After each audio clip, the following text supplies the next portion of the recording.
말씀을 가지고 당신은 주님의 히든 카드입니다 라는 제목으로 말씀을 나누도록 하겠습니다. 한 주간 잘 지내셨습니까? 우리 한번 앞뒤 좌우로 인사하겠습니다. 사랑하고 축복합니다 하고 한번 인사하겠습니다.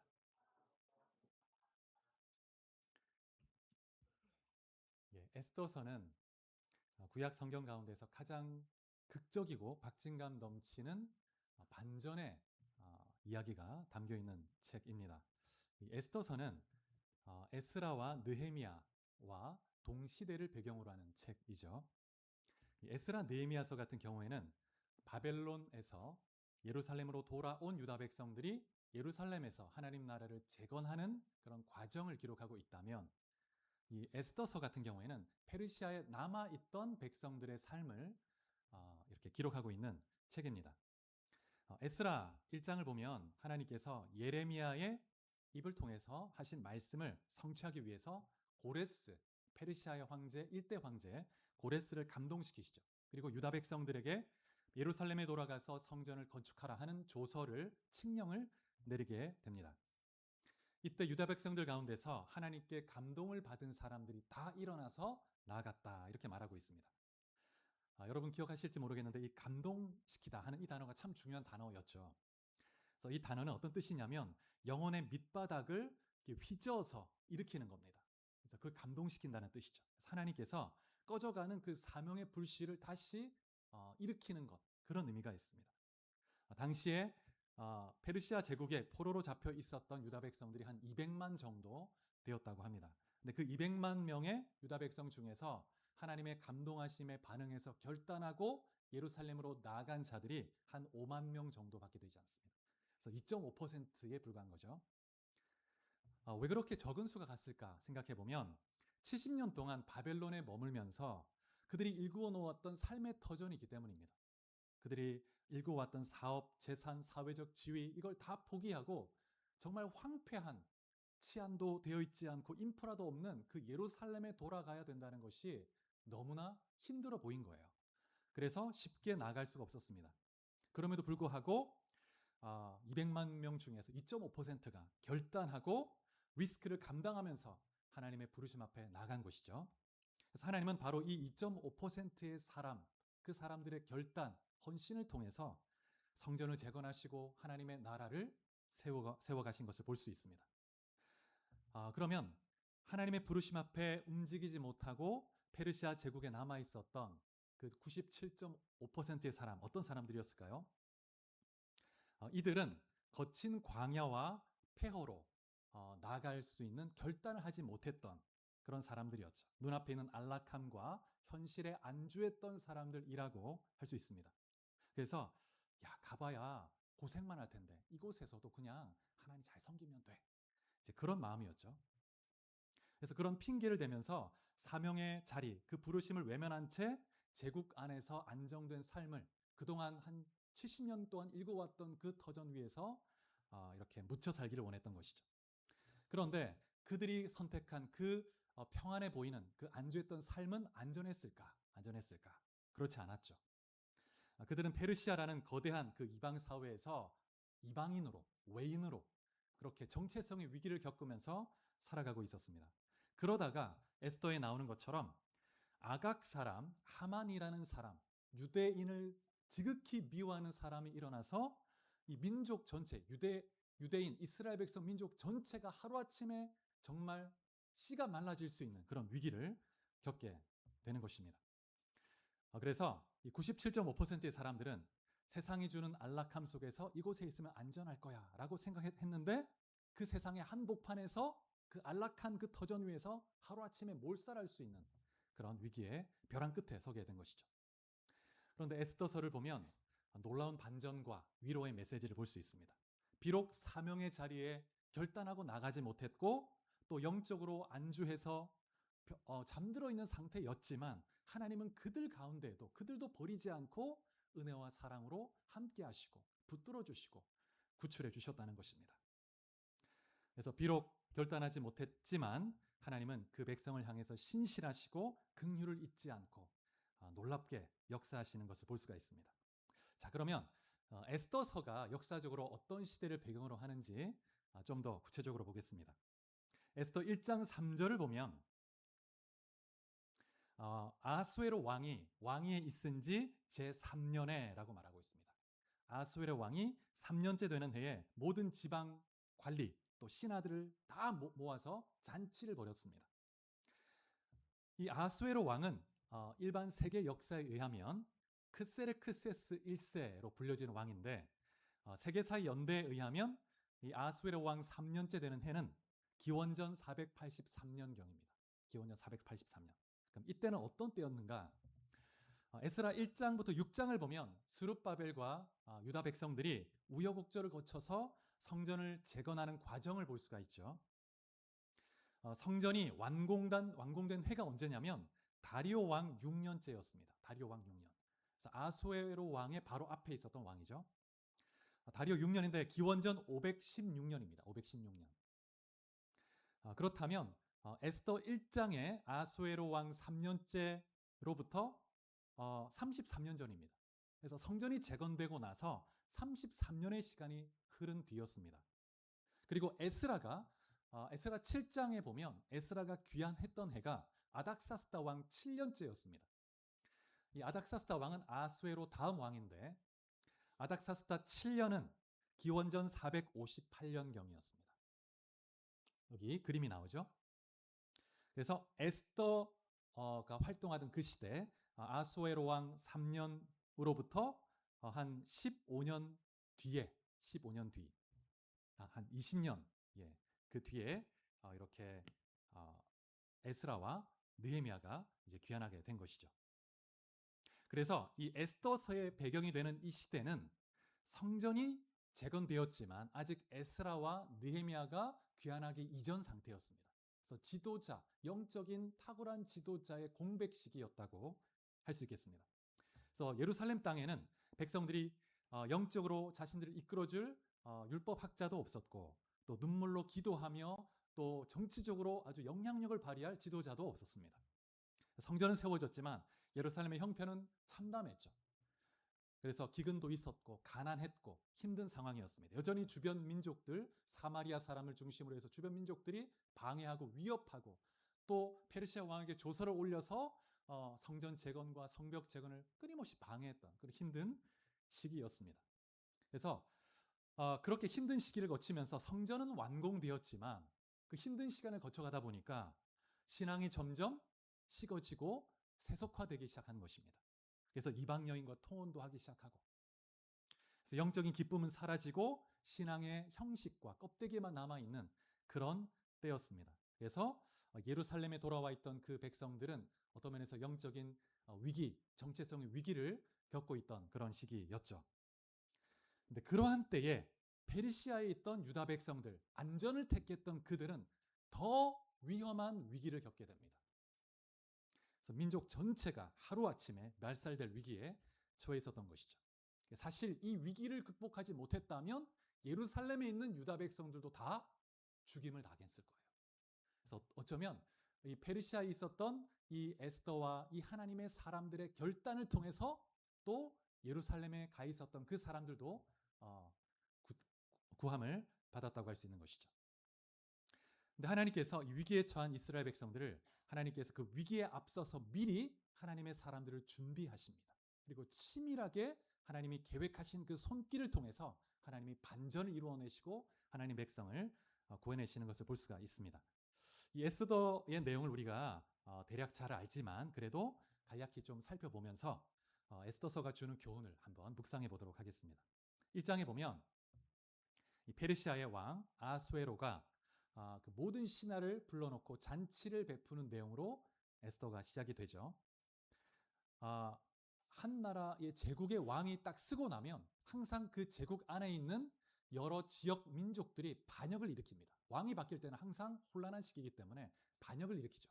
그래서 아수에로 왕이 즉위한 이후에도 그런 크고 작은 반역이 있었는데 그 반역을 다 평정하고 그리고 나서 자신의 위대함을 과시하기 위해서 온 신하들을 다 불러 모은 거예요. 그리고 180일 동안이나 호화스러운 이런 잔치를 벌입니다. 180일이니까 어마어마한 잔치죠.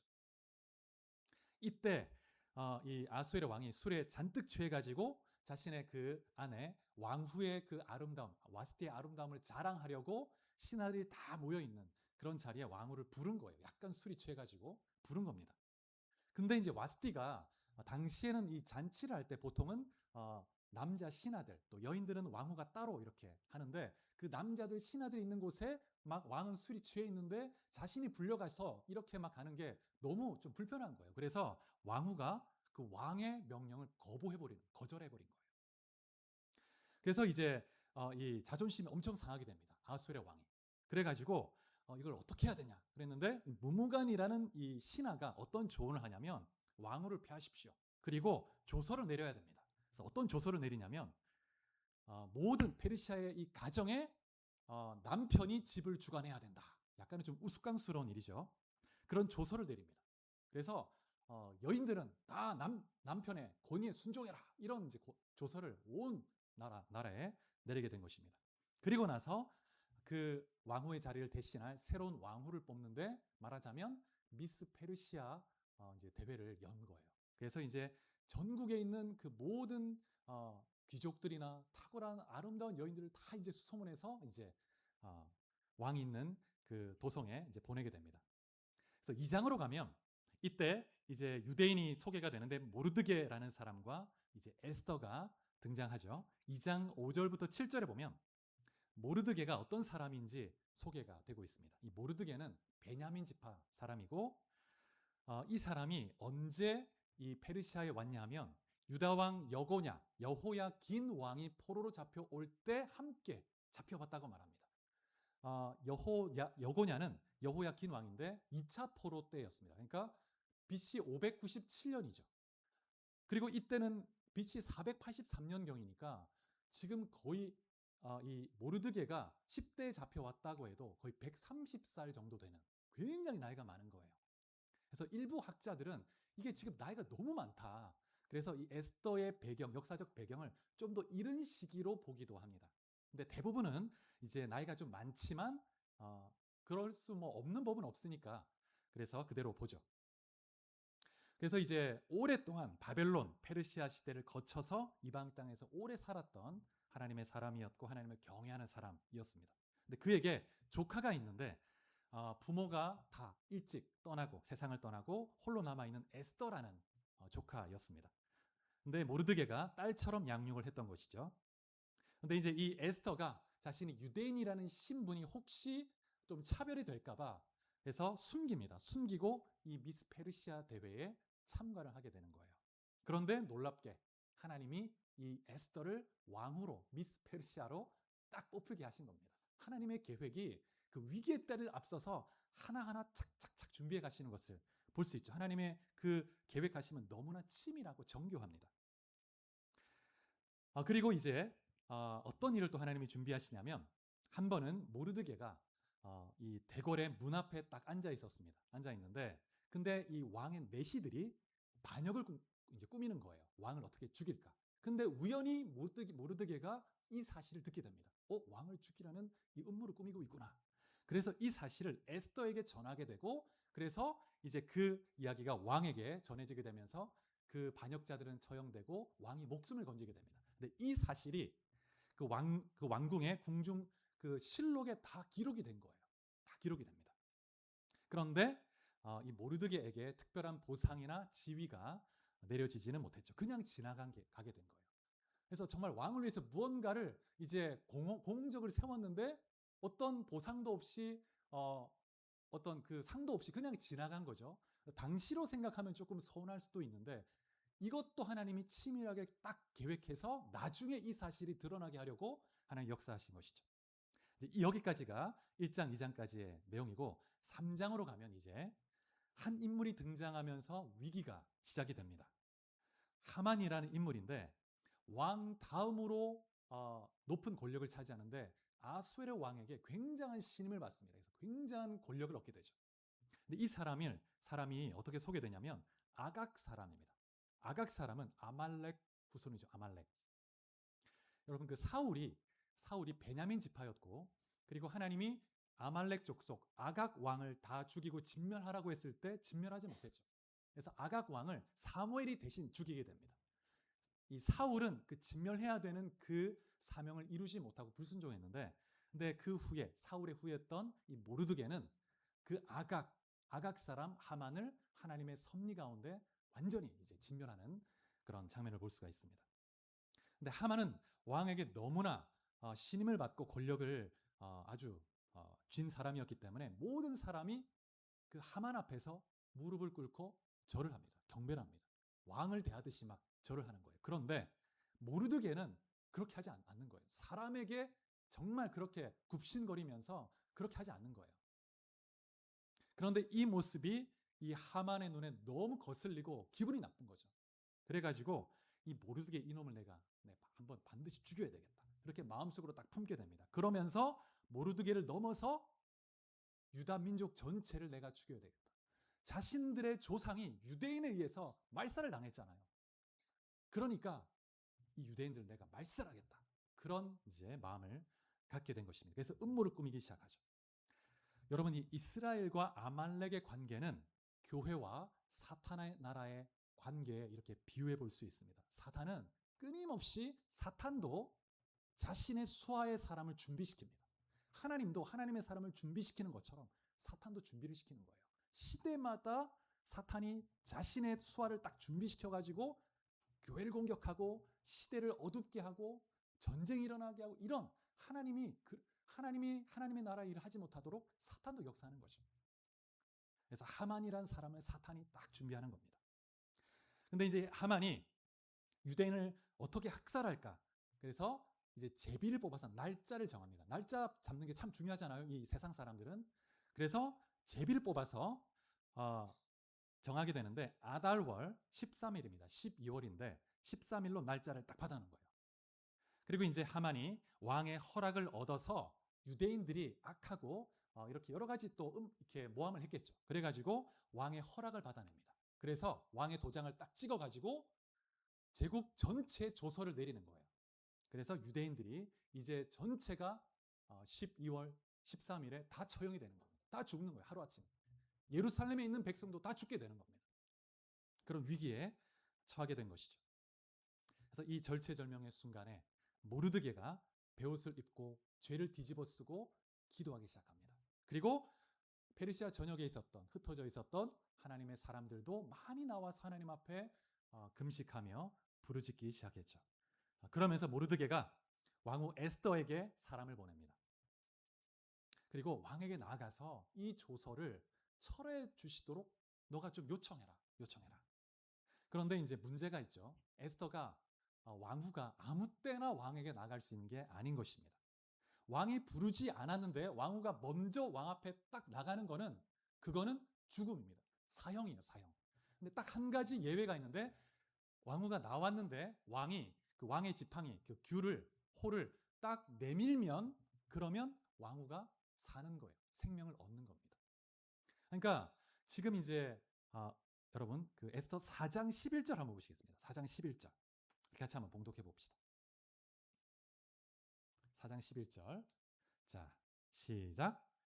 왕의 신하들과 왕의 각 지방 백성이 다 알거니와 남녀를 막론하고 부름을 받지 아니하고 안뜰에 들어가서 왕에게 나가면 오직 죽이는 법이요 왕이 그 자에게 금규를 내밀어야 살 것이라. 이제 내가 부름을 입어 왕에게 나가지 못한 지가 이미 30일이라 하라 하니라. 그래서 이런 법이 있기 때문에 나갈 수 없고, 지금 내가 왕의 얼굴을 보지 못한 지도 지금 30일이나 됐다고. 왕이 지금 나를 벌써 잊은 것 같다. 나에 대한 어떤 이렇게 그런 마음이 없는 것 같다. 나갔다가 죽임을 당할 수 있다는 거죠. 그런 상황을 이제 전하게 됩니다. 그래서 목숨을 걸어야 되는데 지금 너무 위험하다. 그래서 이런 난처한 상황을 모르드게에게 전하니까 모르드게가 다시 답변을 보내는데 그 에스더의 심장을 찌르는 그런 아주 강력한 권면을 합니다. 14절 말씀 우리 같이 한번 봉독해 보겠습니다. 14절, 4장 14절 시작. 이때에 내가 만일 잠잠하여 말이 없으면 유다인은 다른 데로 말미암아 노임과 구원을 얻으려니와 너와 내 아버지 집은 멸망하리라.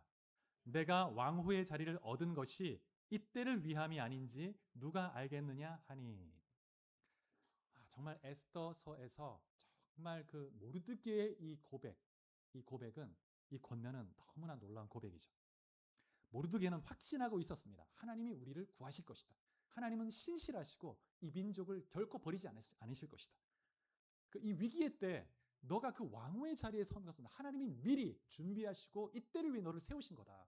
너가 침묵한다면 너는 저주를 받아 너의 집안은 멸망하겠지만 하나님은 다른 사람을 쓰실 것이다. 분명히 다른 사람을 쓰셔서 우리를 구원하실 것이다. 이런 확신을 갖고 있는 것이죠. 그렇게 말하는 것입니다. 그래서 에스더에게 했던 이 표현은 다른 표현으로 하면 오늘 설교의 제목처럼 에스더야, 너는 하나님의 히든 카드야. 하나님 이때를 위해 준비한 그런 사람이다. 너가 지금 움직여야 된다. 목숨을 걸고 하나님을 신뢰하며 나아가라. 하나님 너를 쓰실 것이다. 이렇게 말하는 것입니다. 사랑하는 성도 여러분, 하나님은 여러분을 지금 여러분의 그 가정에 또 직장에 그 여러분이 머무는 그 자리에 두셨습니다. 하나님의 선하신 계획 가운데 그렇게 딱 두신 거죠. 근데 단순히 그냥 여러분이 잘 먹고 잘 살고 평안을 누리고 그것이 아니라 하나님은 무언가 계획이 있으세요. 어쩌면 여러분을 통해서 정말 이 위기의 때에 하나님이 여러분을 쓰시기 원하실 수 있습니다. 하나님의 놀라운 계획 가운데 하나님 쓰시기 위해서 치밀한 계획 가운데 여러분 각자의 그 위치에 있다는 걸 기억하시기 바랍니다. 하나님이 왜 나를 이곳에 두셨을까? 나를 왜 진주에 두셨나? 그러면서 기도하며 하나님의 부르심 앞에 담대히 때로는 결단하며 나아가서 하나님께 쓰임받는 여러분들 되시길 축복합니다. 그래서 이 말을 듣고 모르드게의 그 강한 도전의 말을 듣고 에스더가 각성합니다. 그래서 깨어나죠. 그래서 사실 이 에스더가 신분을 숨기고 그냥 왕후의 삶을 살아가면 평안하게 살 수 있는 거예요. 평생. 그리고 자신의 그 신분을 잘 숨기면 유다 민족은 다 말살돼도 자기는 살아남을 수 있습니다. 그게 하나님의 뜻일까요? 하나님이 그 살려두실까요? 이때를 위해서 왕으로 세우신 것인데. 그래서 에스더가 기도하고 다시 모르드게에게 답장을 보내는데 16절 말씀 또 같이 한번 봉독해 보겠습니다. 16절. 자, 에스더의 심정으로 시작. 당신은 가서 수산에 있는 유다인을 다 모으고 나를 위하여 금식하되 밤낮 3일을 먹지도 말고 마시지도 마소서. 나도 나의 시녀와 더불어 이렇게 금식한 후에 규례를 어기고 왕에게 나아가리니 죽으면 죽으리이다 하니라. 여러분, 이러한 믿음의 고백이 여러분에게 있기를 축복합니다. 이 시대에 이러한 믿음의 고백과 결단 있는 사람을 하나님이 찾으십니다. 그런 사람을 쓰시죠. 5장 1절에 보면 3일의 금식 후에 하나님 앞에 얼마나 간절히 물도 마시지 않고 금식하며 나갔습니다. 부르짖었죠. 왕 앞에 나갔는데 하나님이 아수에로 왕의 마음을 움직이신 거예요. 움직이신 겁니다. 5장 2절에 보면 에스더가 딱 법을 어기고 나왔을 때 딱 당황할 수 있지 않습니까? 근데 딱 나왔는데 왕의 눈에 하나님이 딱 콩깍지를 씌우셔가지고 너무 사랑스러워, 너무 이뻐 보이게 하는 거예요. 너무 사랑스럽고. 그래가지고 즉시로 이 왕이 규를 확 내밉니다. 그래서 에스더를, 그러면서 에스더에게 이렇게 얘기하죠. 5장 3절에 에스더여, 그대의 소원이 무엇이며 요구가 무엇이냐? 나라의 절반이라도 그대에게 주겠노라.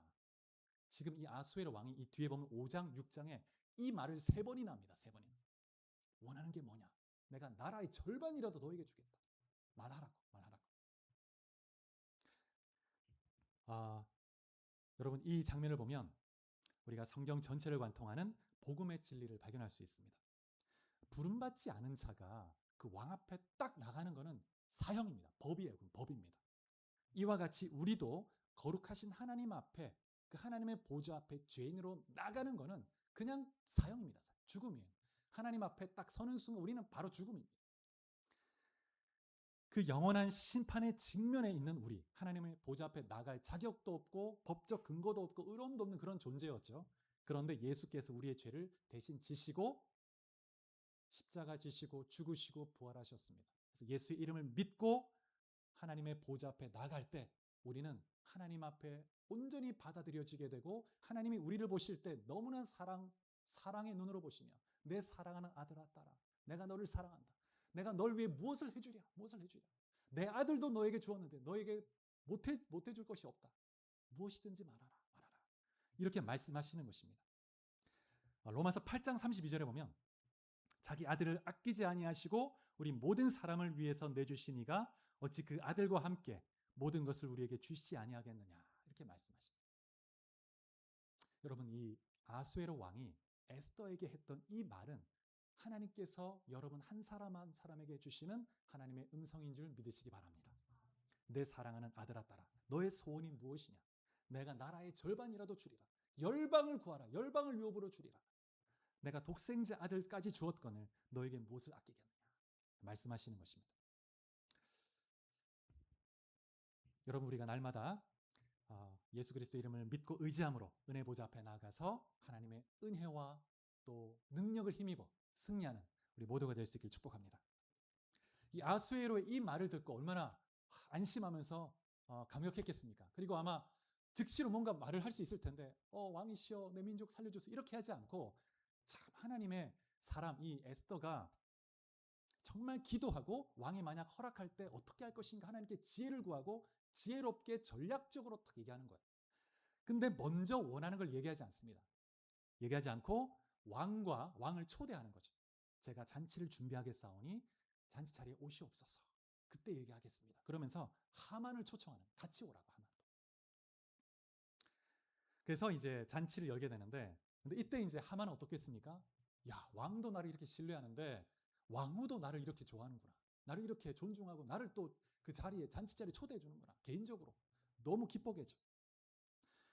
그래서 이제 잔치 자리에 갔는데 왕이 이야기합니다. 왕이 너의 소원이 무엇이냐? 나라의 절반이라도 주겠자.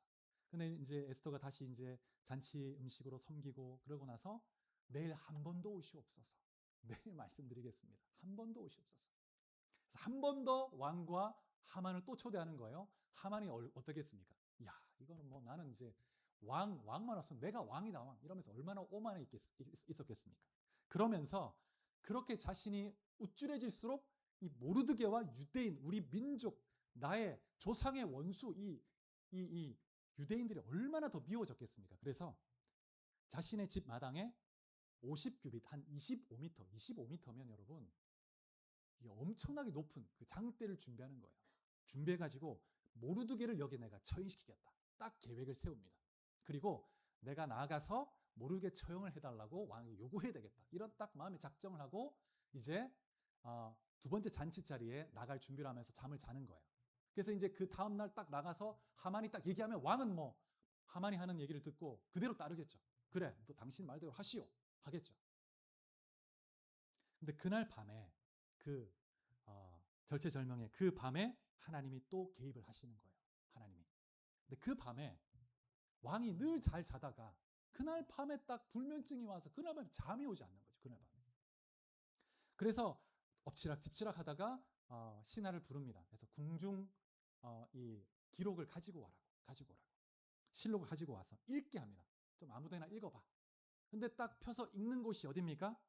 수년 전에 모르드게가 왕에 대한 음모를 밝혀주어서 자신의 목숨을 건졌던 그 대목을 또 읽는 거예요. 그래서 왕이 야, 내가 진짜 이 모르드게 때문에 살았네. 야, 그러면 그 모르드게에게 뭔가 해준 게 있냐? 그러니까 아무것도 없다는 거예요. 여러분 이게 우연입니까? 왕이 그날 밤에 잠이 오지 않습니다. 근데 하필 그 신하가 읽은 그 부분이 모르드게가 자신의 목숨을 구해준 그 대목을 읽은 거예요. 여러분 세상은 이것을 우연이라고 부릅니다. 그러나 성경은 이를 하나님의 필연, 섭리라고 부르죠. 섭리. 여러분 그 에스더서에는 두 가지가 없습니다. 하나님이라는 단어가 나오지 않아요. 그리고 기적이 없습니다.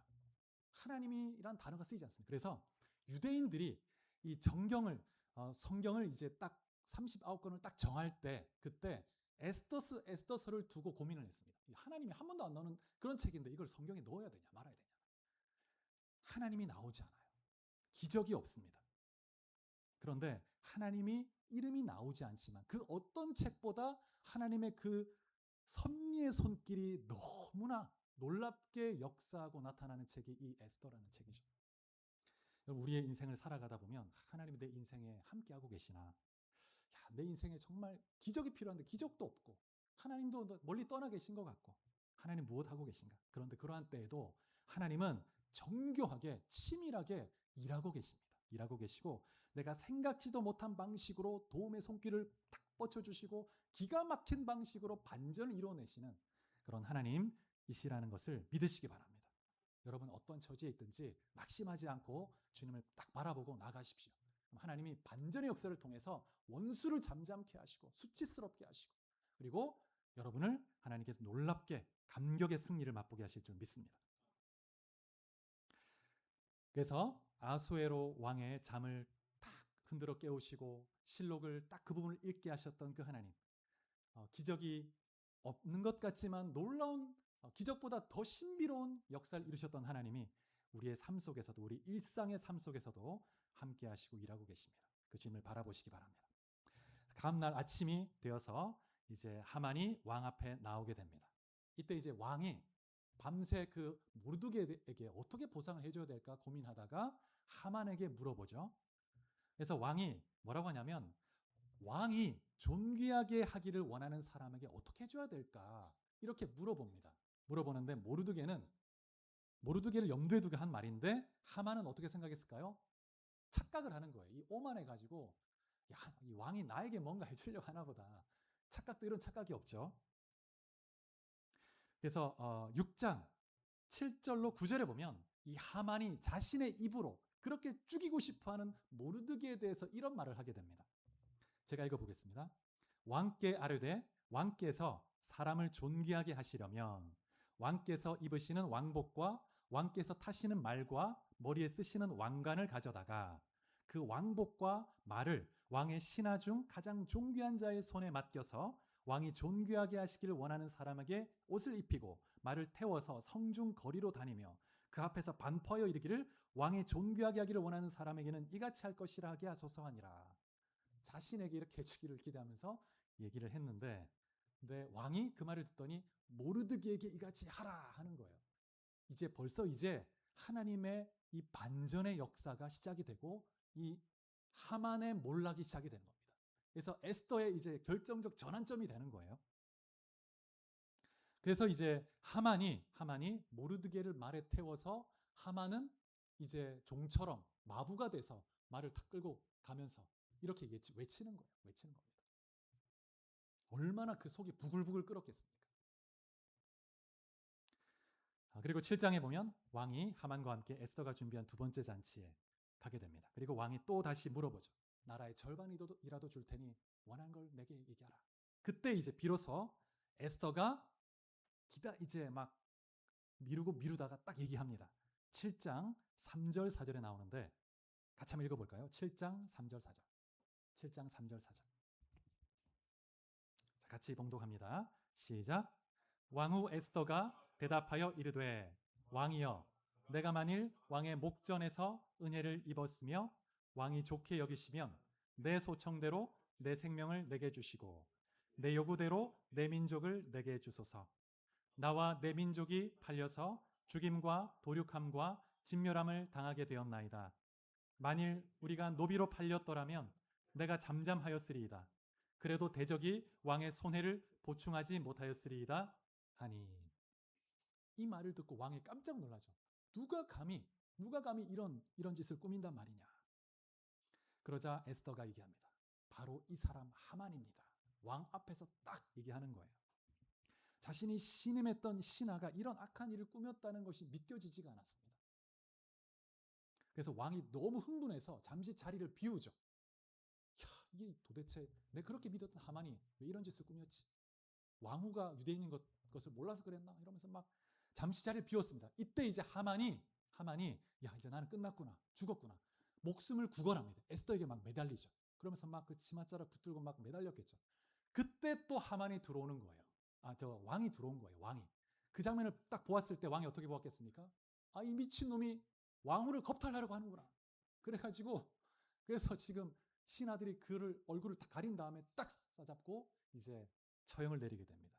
그래서 자신이 준비했던 그 25m의 장대에 자신이 달리게 되는 것입니다. 그래서 하나님은 세상의 지혜자가 그 지혜로 말미암아 패함을 얻고 수치를 당하게 하시는 하나님 그런 분이시죠. 그러면서 하나님 백성은 그 명예를 회복시켜 주시고 또 구원해 주시는 그런 하나님이십니다. 사랑하는 여러분, 그래서 그 이후에 이제 모르드게가 이제 왕의 신임을 받고 이 모든 사건에 대해서 어떻게 처리할지 모든 책임을 딱 안게 됩니다. 그래서 이제 유다 백성들을 죽이려 했던 그 음모의 세력들을 다 처결하게 하고 그 다음에 잔치가 벌어지죠. 잔치가. 그래서 이제 축제가 됩니다. 그래서 이 위기의 죽음의 날, 재앙의 날이 이제 절기가 됩니다. 절기. 그래서 제비를 뽑아서 이 날을 이제 하만이 정했지 않습니까? 그래서 그 날이 근데 이제 축제 날이 되었는데, 그래서 이 제비라는 단어가 푸르입니다. 푸르. 그래서 이 절기가 불임절입니다. 모세오경에 나오지 않는데 이때로부터 시작해서 불임절로 절기를 지키게 되죠. 근데 이제 에스더서를 보면 반전, 이 정교한 대조를 볼 수가 있는데, 에스더 초반부에 보면 잔치가 벌어지죠. 교만했던 아수에로 왕이 자신의 그 위엄을 드러내려고 신하를 다 모으고 180일 동안 잔치를 벌였습니다. 교만한 잔치였죠. 그런데 마지막 장면을 보면 하나님의 백성이 하나님의 구원하심을 받고 감사하며 하나님 앞에서 감사하는 그런 잔치를 벌이게 됩니다. 의로운 잔치죠. 그 다음에 유대인을 다 죽이려 했던 하만의 조서가 이제 유대인을 살리는 모르드게의 조서로 딱 바뀝니다.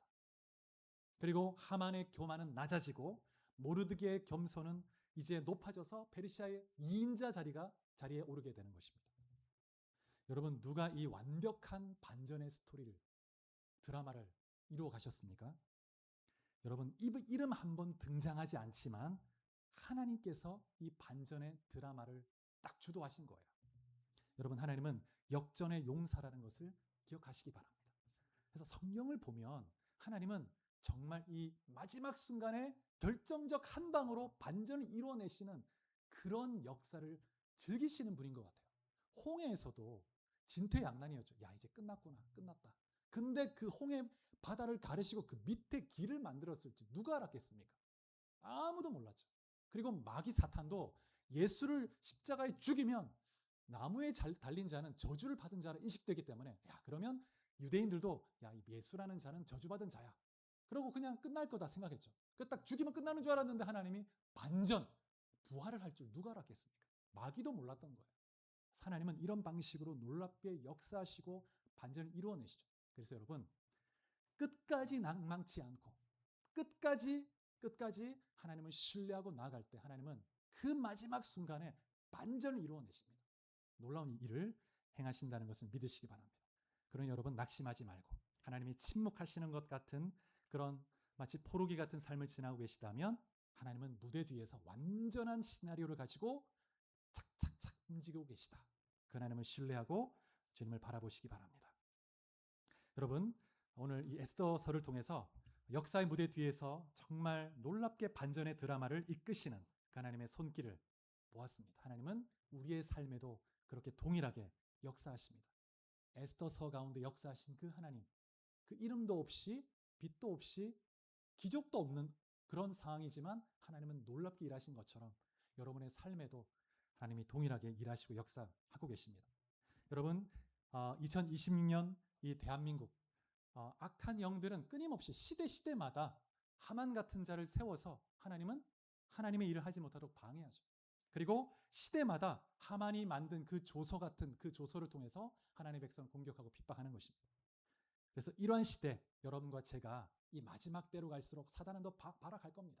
이러한 때에 여러분과 제가 하나님의 준비한 히든 카드가 돼서 모르드게가 되고 에스더가 되어서 정말 하나님의 뜻을 이루고 또 원수를 물리치고 수치스럽게 만들고 하나님의 백성을 살리는 그런 놀라운 하나님의 도구로 다 쓰임받을 수 있기를 주의 이름으로 축복합니다.